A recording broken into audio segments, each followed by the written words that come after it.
Happy Thursday. Welcome to the Culture and Cannabis podcast. I am one of your hosts, Anthony Lee, here with my guy, Jeffrey Coates. Today, we have a very special guest on the podcast, someone that's been a homie of mine. I would call her my Canna sister, honestly. I call her and just talk shit about people with her.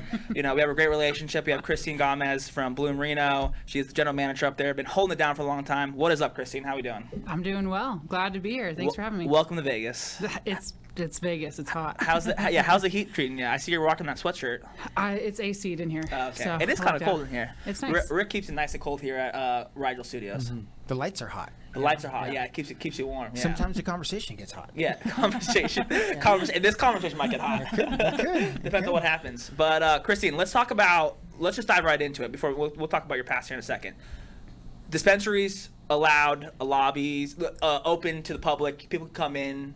Tell us about what happened. So, Corona hits. You have to go to delivery, pick up, then you come back.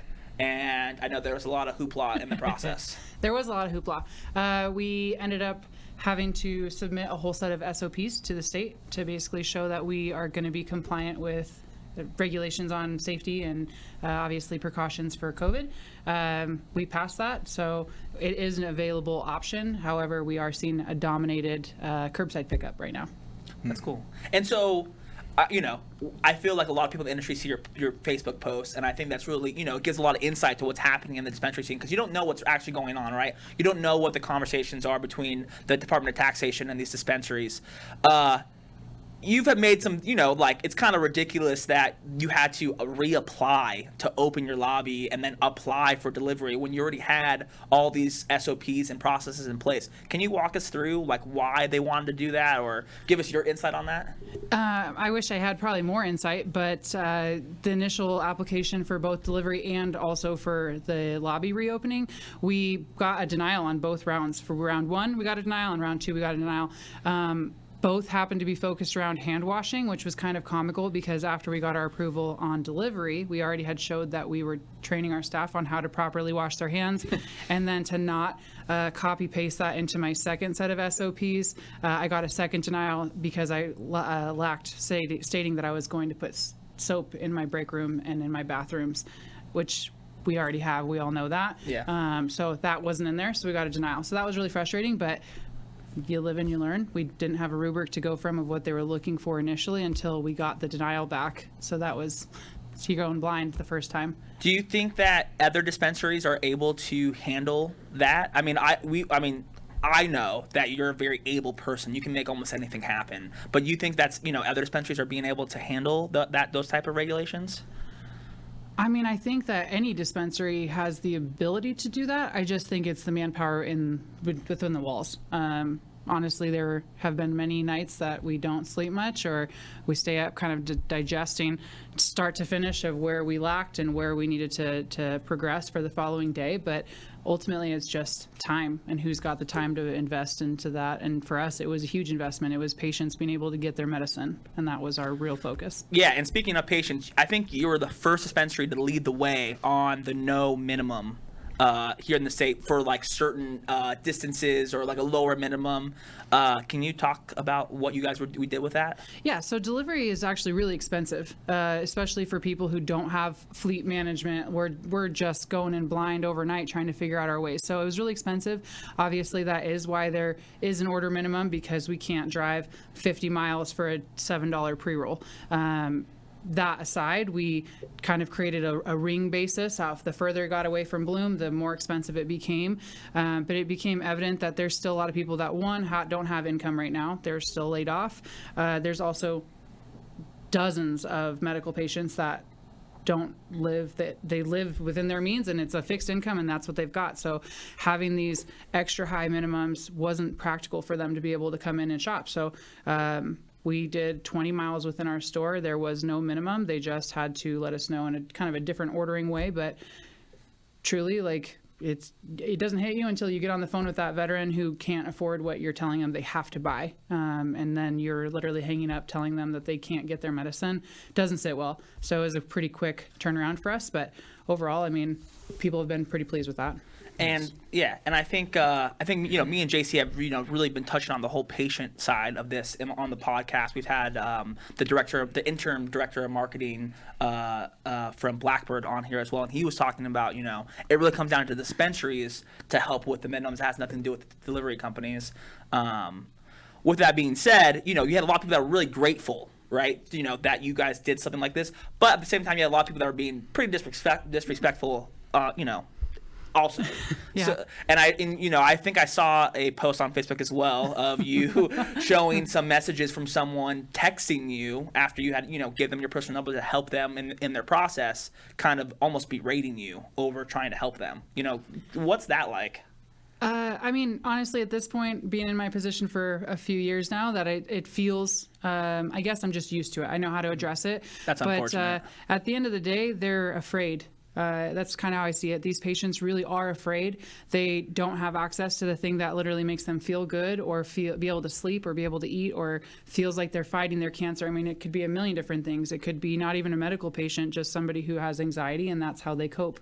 So I try to really focus that is what I'm seeing. I'm seeing them afraid. And honestly, if I didn't have my medicine, I'd be afraid too. So I try to take it with a grain of salt, but it is brutal. It wears on you. But then you do talk to those people that, we would do deliveries and they would offer you a Klondike bar at the door. Let me give you a soda. Like, we had people give us bottles of hand sanitizer.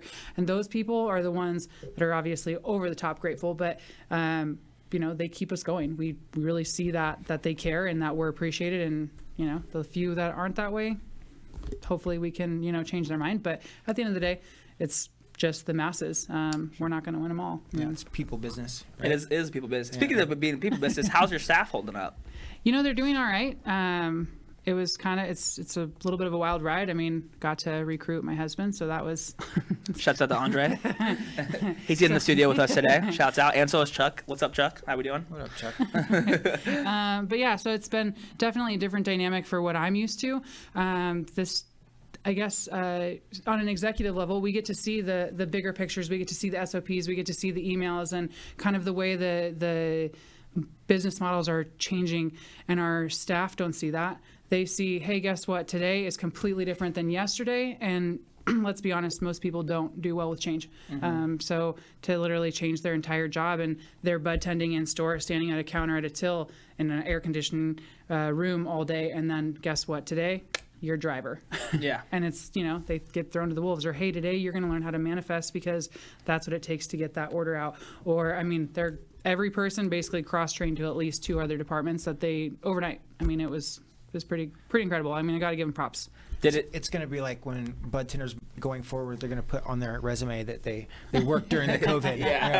I worked for Christine during the COVID. Yeah. Like, oh, that's a plus. Yeah, that gives you at least 2 years of experience.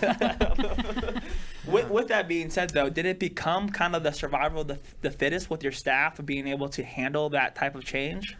Yeah, I think we had a lot of stress as a company, as a manager. I had a lot of stress. Obviously, try to carry that and not pass that down. But I mean, there were days that we got the approval and you'd hear the hoot and holler and everybody would, hoorah. And there was no patients in our store, but we were stoked that we got that approval because we knew that opened up a whole nother chapter of us being able to operate. So, I mean, we have progressed. And honestly, I really do believe it is survival of the fittest. How in the game are you? Are you going to be willing to stay up all night? Are you going to be able to work on all your days off? Are you going to be able to pull those extra long shifts?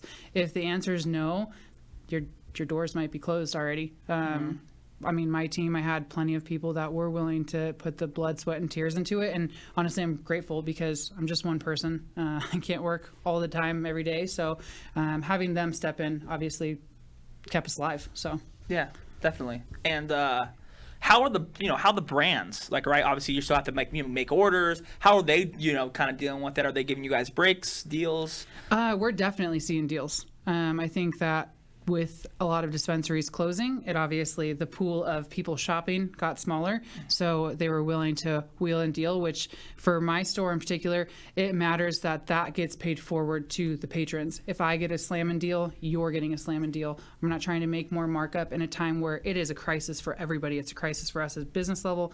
It's a crisis for them as a patient. So paying it forward is huge for what I believe in, just as a human. But as a business, we really do pour back to the staff. We've been giving away all kinds of free stuff. We get free stuff, it's going to you as a penny.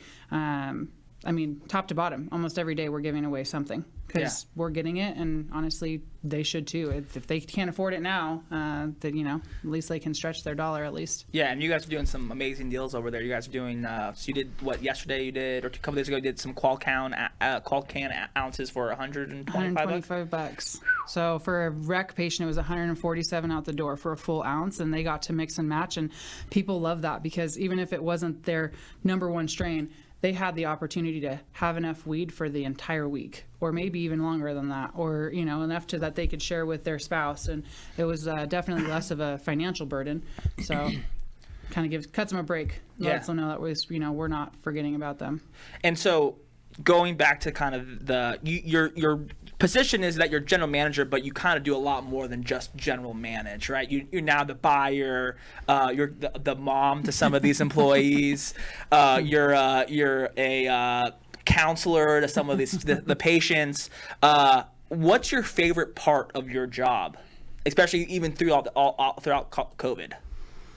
I honestly really enjoy the operation side of everything. I love to see the well-oiled machine running, even when it's not well-oiled. It's a little crickety, but honestly, I love the operation side of it. I love to see that what the work that myself and my team is putting in is literally directing the health of somebody else. The fact that they can feel better. Even just reaching out to Facebook blog pages that are, you know, people that live in certain communities and being able to be available to them and answer their questions about CDBs. That's my favorite that I hear. CBDs. Tell me about the CDBs. And I'm like, well, there's only one, and it's CBD. So we're going to start from page 1. But just providing that where they feel like they can connect, even in Facebook Messenger, or here's my cell phone number, call me when you can, I'll get back to you. Just being available and seeing these people find wellness is, I don't know, it's warms my heart. Yeah. So warms your heart. No, I mean that has to be, because like every time I see your Facebook posts, it's almost like you're on the front lines. You're like in war, right? Especially during these times. I mean, like what is that passion? Is that what it is, right? Of just seeing you being able to benefit patients. Like, what is the driving force behind, you know, your, you know, the authority that you have, and just the excitability, your energy, honestly, to solve all these crazy problems that you're faced with right now? I, at one point in my life, was really sick, and cannabis was my healing medicine. That, in a very small nutshell, I can dig deeper if you want, but that is literally my driving force. It made me better. It made me better as a human, but it made me better, like, physically better. So that in itself is kind of, I mean, like I say, when I think about not being able to have medicine, it's true to me. If I couldn't find my medicine, that would be a big deal. And I don't even have to smoke every single day, but when I need it, I need it. And I feel like that panic is real, whether it's COVID or not. I mean, that if you can't afford it, where do you go? Yeah. If you don't have access to get there, where do you go? So, I mean, I think that COVID really showed all the gaps in the legal industry of where we're lacking as a industry. But ultimately, at the end of the day, it's really just, I've been in their shoes of being not well. Yeah. And I think, you know, me and JC both use cannabis as medicine as well, so we can definitely feel that. Going back to the patients, not only are you the GM of Bloom, you're also the president of the Reno Normal chapter. I was going to say the Reno, Nevada Normal chapter. Yes. And why, you know, you're already busy as hell. You're married, you have a kid, you have a store to worry about, and now, you know, you take on this other responsibility. Why do that? Normal to me is a passion. I'm passionate about my job, but it is a career at the end of the day. It's still work, and normal, the effort and time that I put into normal is enjoyable, even when it is work. It's I'm surrounded by, the best way I can put it is, I'm surrounded by the best of the best, and the people that are like-minded in vision of what the culture should be. So for me, it's like being able to hang out with people that are like me in regards to mission, and that is enjoyable, because not everybody that works in a dispensary, or even my dispensary, that's not their career.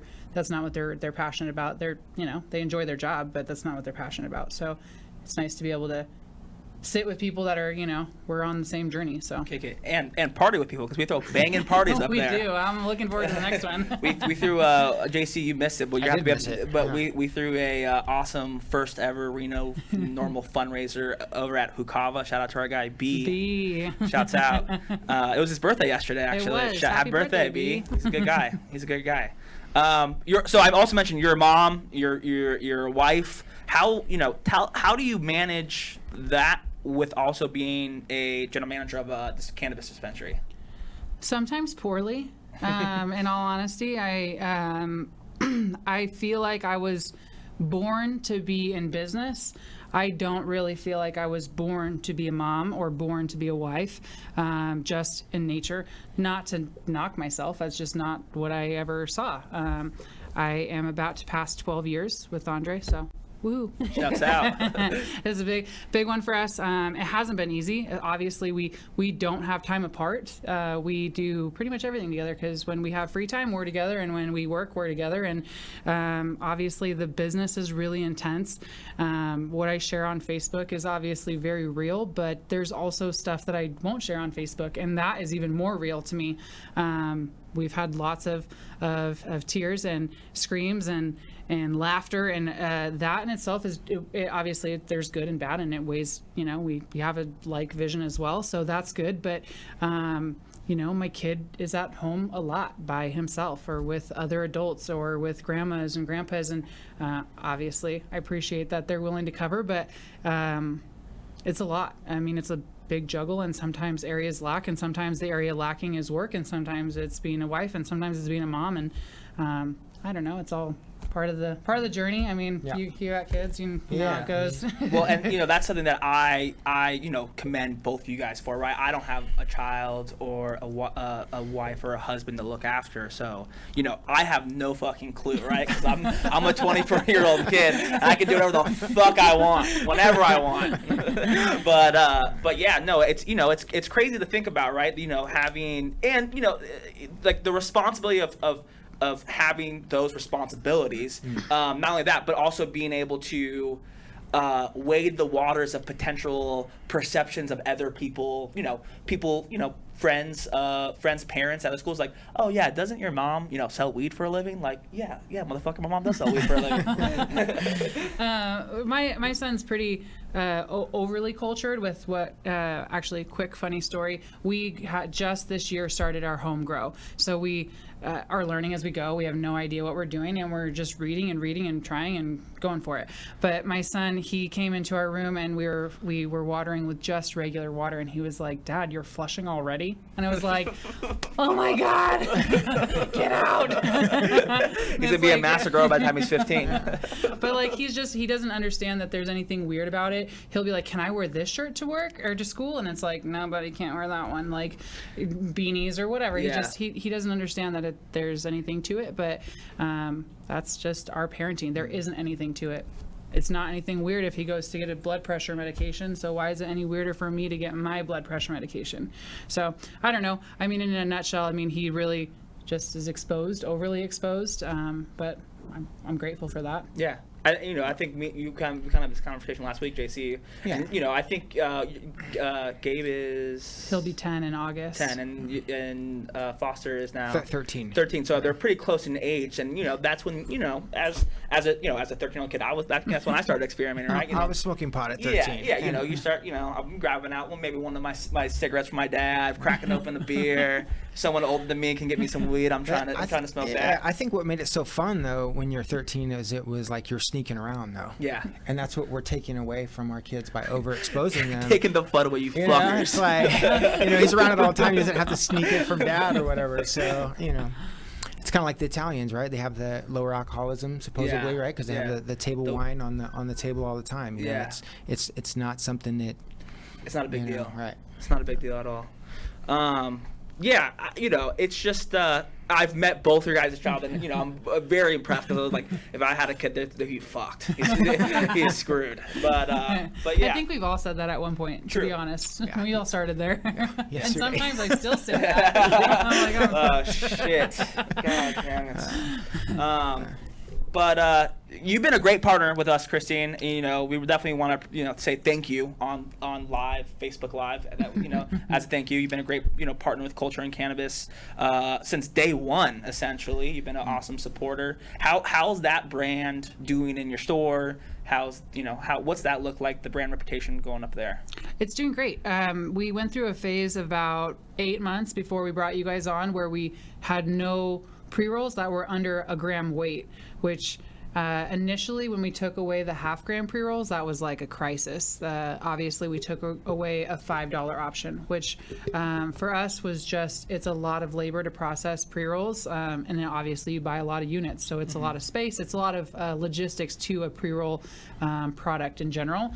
That aside, we decided to bring your guys' back because it was a little bit of a cheaper option, but still had the quality. But in my current age and my current life mentality, I really try to support good people, and that's obviously why we've crossed paths, because I can sleep soundly knowing that I'm selling a product that's not going to make anybody sick. There was no funny business, and honestly, you guys are good people, so it's easy to source those type of brands when obviously you don't have to try to sneak around or try to figure out a way to do business. So no, we're going to straight shoot, and then we're going to hopefully be able to get to a deal, and if not, then we can be respectful, and if yes, then we can be respectful, and that's not everywhere. Of course. So, yeah. I mean, obviously, Culture and Cannabis is your #1 brand in the store. So what's your second favorite brand at Bloom? I am a flower person, and I have got to be a sucker for the Nature's Chemistry. Shouts out Nature's Chemistry. Yeah. Lots of good things about Nature's Chemistry in the market. Yes. I've heard from multiple buyers really good things about them. Why are they so good? They've been honest with me since day one. Always available even actually on the way down here, I talked to him on the way. Andy is a great guy running a great show, but the flower quality is awesome. It's definitely top shelf bud. It's terpy, it's clean, it burns white ash. I mean, it's pretty much everything as a flower smoker that you're looking for, but it's tasty stuff. Any other highlighted products that you think that people should know about that you're putting in Bloom Reno and Bloom DI? We just picked up the GG certified strains from Bond Road, and those have been a top seller. We have the GG 5 and 4 and 1 and Purple Glue and Glue Cheat. We pretty much picked them all up because they test well, and again, kind of a mellow high, but really nice to be able to function, which is kind of key when you're a parent too.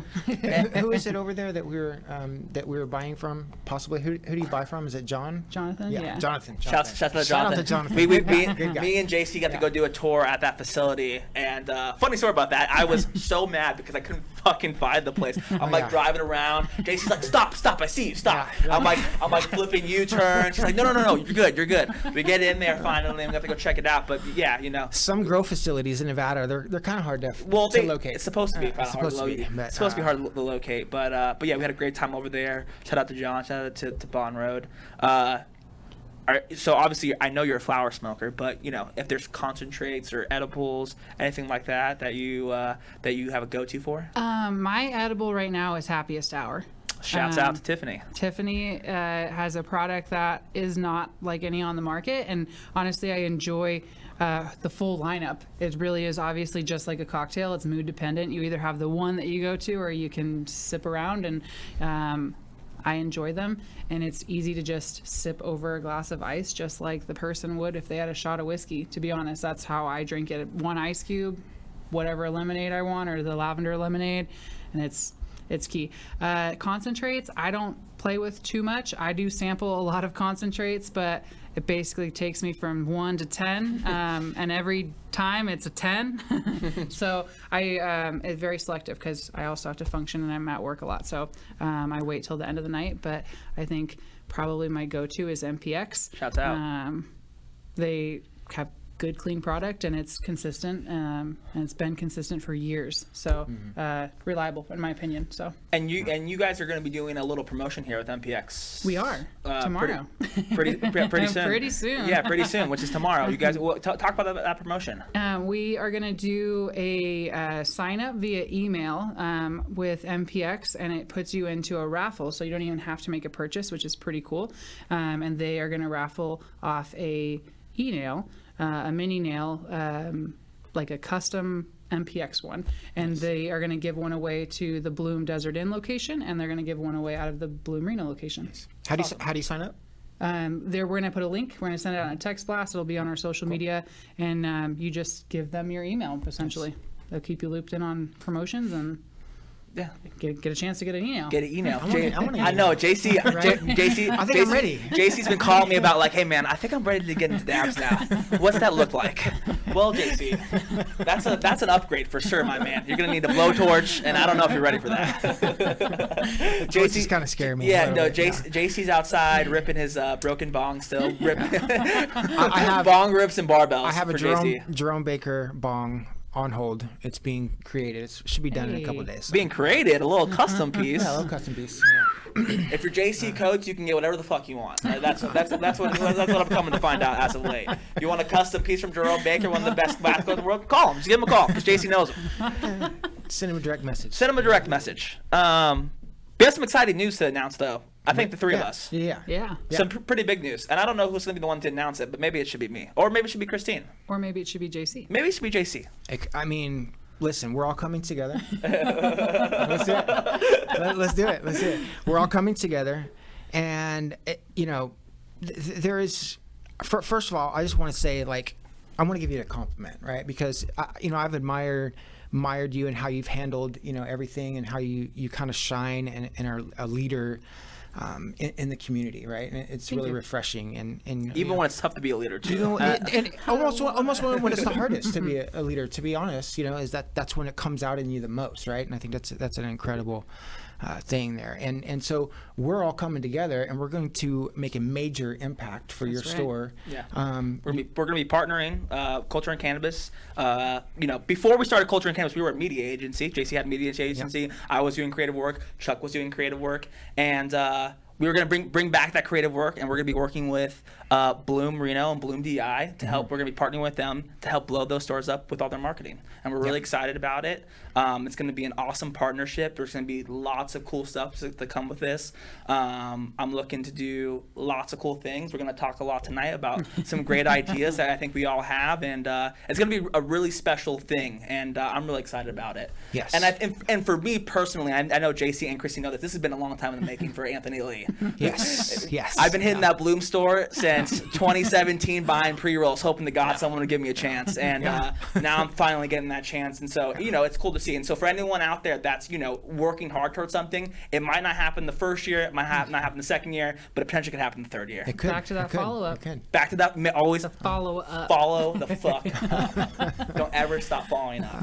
I would like to say, I mean, if you enjoy the content marketing that we've done with Culture and Cannabis, the things that we create with the events and the video marketing, we're going to see a lot of that with Bloom, and it's going to be a great time. It's going to be interesting as fuck. Yes. And honestly, at the end of the day, we've had deals. We just don't have the manpower to tell the people about the deals. And that is frustrating, that there are deals that people will come for and we don't have a way to get it to them. So honestly, we're excited because our brain can finally come to fruition with you guys. But I don't know, we're stoked. Yeah, we're really excited, and fuck, I just had a thought in my head and I completely lost it. I mean, it was going to be a good thought. I had something really good to say. Is it gone forever? What? Is it gone forever? It might be gone forever. I might come back here in a little bit. Listen, Bloom Desert Inn. Yeah, Bloom Desert Inn. Bloom Reno. If you haven't been to these stores, please go check it out. Go check it out. Look it up right now. Listen, we're about to do some amazing things with those stores. Killer partnership. Amazing deals are going to come out there. It's going to be incredible. Bloom DI and Bloom Reno. Whew. That's a pretty big announcement. Yeah. You got that on a camera, Chuck? Good. We got that on camera. Great. Well, Christine, thank you so much for coming on the podcast. You're going to see a lot more of Christine here soon on the Culture and Cannabis Media. You're going to see a lot more of us on the Bloom Media, and we're really excited about everything. Thank you so much for coming down. You had to drive all the way down to Vegas to get on this podcast, so thank you so much. I really appreciate it. But JC, what's up, my man? We got some new products that came out. We do have some new products. Right? We got the Ready Rolls that came out. Yeah, so it'll be official, right? Next week. Yeah. We're gonna send our first order out to Curaleaf, Acres and Curaleaf. It's going to be an exclusive for the quarters. The quarter ready to roll. They're going to come in. We have a slew of summer genetics coming out. Yep, lots of new genetics. JC took a really nice photo with his new sunglasses. Yeah. A little action. A little cultivation douche post. That's what I call it. Cultivation. I wasn't gonna say that, people. I wasn't gonna say that, but JC said it, so now it is what it is. I walk the douche line perfectly. It just depends on what bandana he's wearing that day. But yeah, no, the ready rolls are out. And we got some. What are the 4 new strains? We got the LA Affy, the Las Vegas Kush, LVK, the Las Vegas Kush. We have Fire Chem is going to come back. A new Fire Chem, and then I think we have a new strain of the 91 Chem, something that's a little bit better, a little bit more buddier, a little bit just. Well, yeah, I mean everything's getting better over there. Right? And that's what's so crazy to see about any cultivation, right? You might get them the first time. Mm-hmm. And it might not be the best, but just give them a couple months, and they're going to work out those kinks. Yeah, and the desert, Nevada it's a hard place environment to grow cannabis, and you could talk to any of these cultivators, right? And everyone is on the journey to get better, right? And Solaris is definitely right there. And the flower coming out, we have new terpenes that are showing up. Awesomine is coming out.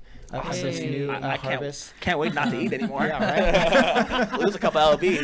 So yeah, it's good for the ladies. But yeah. That's great. And we're working on some really secret stuff. Christine knows about it too. Shh, don't tell anybody yet, Christine. But we have some cool new products in some different categories that are going to be coming out. Some potential collabs with some other people. Some new exclusive that will be dropping exclusively at Bloom Reno and Bloom DI. So just be on the lookout for everything, because right now we're at the tipping point of amazing things. So I hope everyone joins us on this ride. Yeah. Let's wrap it up. I think that's it. Is that 45? Episode 45? It's 5:05. It is episode 45, and that was Culture and Cannabis podcast. I'm Anthony Lee. Oh wait! Plug yourself. Sorry. Where can they find you? Where can they find Blue Reno? Where can they find Blue DI? If someone wants to call on you and complain, where can they do that? So if they want to call me to complain, my number is 420 Bloom. So all joking aside, that really is my number. But personally, I'm on Instagram as Gamez Mama. You can find Bloom DI and Bloom Reno. We have 2 separate accounts for both Facebook and Instagram. But yeah, we're ready. Hit us up. We'll answer all the questions you got. That's it. I don't know if this is episode 45 or not. I forgot to check right before, but we're gonna claim that it's 45. Sometimes let's make up the numbers. Just let me roll with it, bro. 420. Let's send it. Thank you for watching episode 420 of the Culture and Cannabis podcast. We really appreciate it. JC Coates, Anthony Lee. We'll see you guys next time. Peace. Peace.